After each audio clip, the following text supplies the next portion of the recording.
Greeting YouTube. The internet is all about the transportation of data.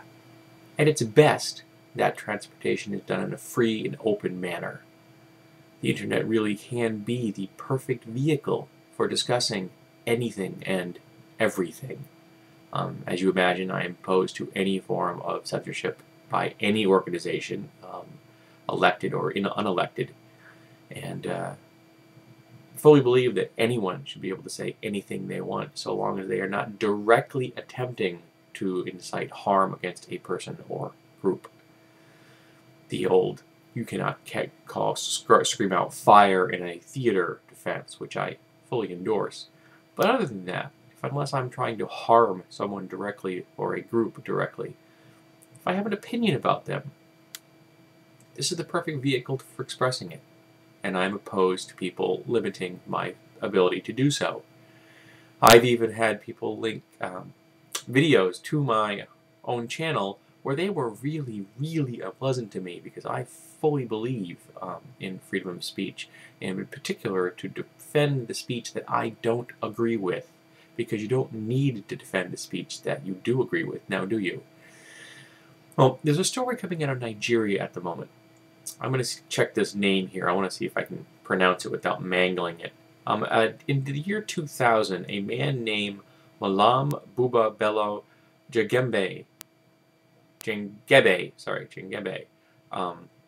was found guilty of having stolen a cow, which is a fairly severe offense when you're living in an agrarian society. Cows are wealth itself. They'd probably be equivalent to like stealing someone's car. So I don't question that the person was found guilty of committing a crime. I have no idea whether he did or didn't commit the crime, but he was found guilty by the court. Unfortunately, his punishment was to have his hand removed, and that was immoral and a violation of human rights. Now, today, in the year 2010, a number of Nigerians have begun to speak about this case and sharia law in general concerning this amputation, and they are using social networking systems to do so. Sharia, there you go. I always mispronounce that word. And they're using Twitter, Facebook, things like this, to open a discourse about Islam and the types of laws that are used within it to inflict punishments and guilt or innocence in legal cases judged by Sharia law. Now, let me point out that I am completely opposed to the very existence of Sharia courts. Religious sectarian laws should never be applied in the secular world. If a religion wants to have a court about whether a person should or shouldn't be a member of their religion, I have no problem with that. It's an internal issue. If they want to kick someone out, they can kick someone out. If it's an issue of, heresy or a heretic, again, if someone has done something against the church within its structure, I don't have a problem. But as soon as you begin handing down punishments or try to impose your beliefs on a person in the secular world, then you have violated the morals of humanity. You have breached what is the very basis of human rights, because you are attempting to impose your worldview upon another person who may not possess that worldview. So the concept that a religious court decided that a civil case, a man steals a cow, is found guilty, and the religious court decides that his punishment is to maim him forever, I have an issue with that. But I also have an issue with the fact that this same religious court is trying to squash the mechanism by which this case can be discussed.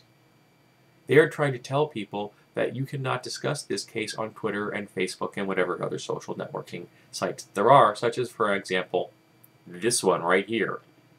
So the Nigerian people who are seeking freedom of expression and a world where Sharia law is not applied to people in this manner, or on them at all, can't discuss this.